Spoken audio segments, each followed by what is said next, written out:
Senator Wu. Yes, thank you, Governor, Senior Deputy. Thank you for being here. Um, Canada is an open economy, highly dependent on trade, and has looked to global markets for inputs of all sorts, um, essentially based on efficiency criteria. But our government seems to be taking us in a different direction in terms of the future of our trading relationships. We have heard senior ministers talk about reshoring, friendshoring, decoupling even. What will be the effect of this much more limited approach to international trade on inflation? Because one would have to expect that costs will go up. And if in fact you agree that there will be an impact on inflation, can you give us a sense of the orders of magnitude and the duration of this really a structural change in the way we interact with the world? Um, well, I think anybody who can give you a precise estimate on that, I think it's a bit more speculation than precise estimate. But I would say two things. One is, um, and we actually reflected this in our recent monetary policy report. I think at the beginning of the pandemic, we saw that supply chains were very disrupted, and what we expected was this wasn't going to last 2 years, and they were going to go back to normal. But the longer this has lasted, and the more pervasive these supply issues have been for companies, uh, regardless of what governments do, is you're seeing changes in behavior in companies. So companies are looking to simplify their supply chains. They're looking to diversify their supply chains. They're looking to standardize their supply chains. They're planning to hold more inventory than they used to, because it's more, some people say it's more just in case now than just in time.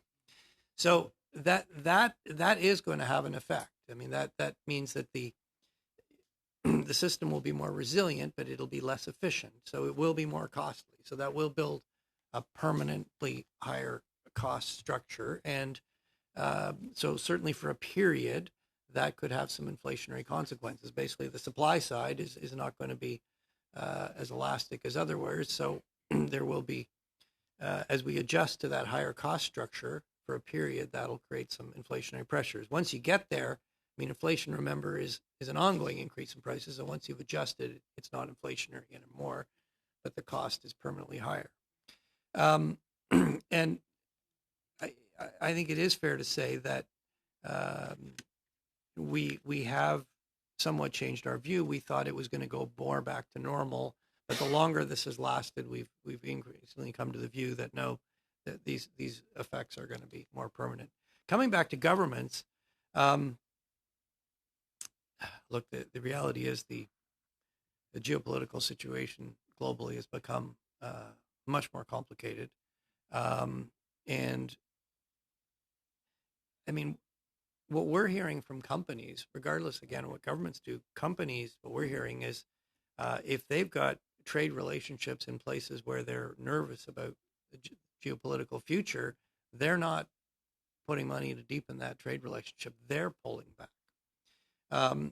And I think what governments. You're absolutely right. Canada is a trading nation. Our biggest trading partner by far is the United States. And I think one thing we do need to look at is if we have very privileged trade access in the world. We've got among the best trade access in the world, as you're well aware. That is serving us very well. But our trade is very concentrated, and I've been at this committee before in other capacities saying we need to diversify our trade. That is looking tougher now.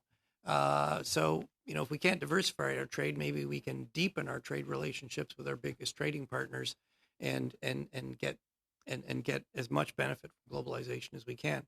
But I think the world is changing. Companies are reacting, and governments need to look at what is the best way forward. That's right, and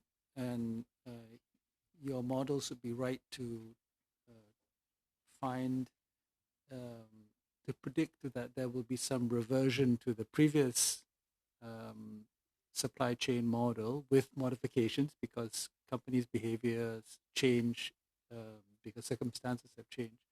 But what appears to be happening is not that the government is following the private sector, but the government is actually trying to lead the private sector to stay away, consciously stay away from certain markets on the basis of, I'm not sure what terms they've used, whether they're democracies or autocracies or whether they're friends or not friends.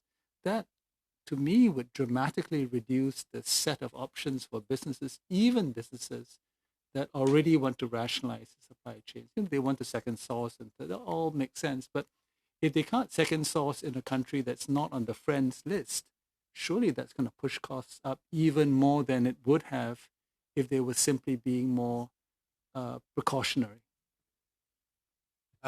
Well, look, these are decisions for governments, for parliamentarians, and I'm going to leave it to them. I do think I'm not disputing that these will have consequences. These will have costs, and so you've got to find the best way forward. But I do think that there are opportunities, even within our own country, to reduce the costs of trade. We could reduce interprovincial trade boundaries. We could just deepen and lower the costs of trade, even within Canada. That is totally within our domain. We might be able to do it with some of our largest trading partners who are large, Governor, I'm friendly going to have to democracies. just interrupt for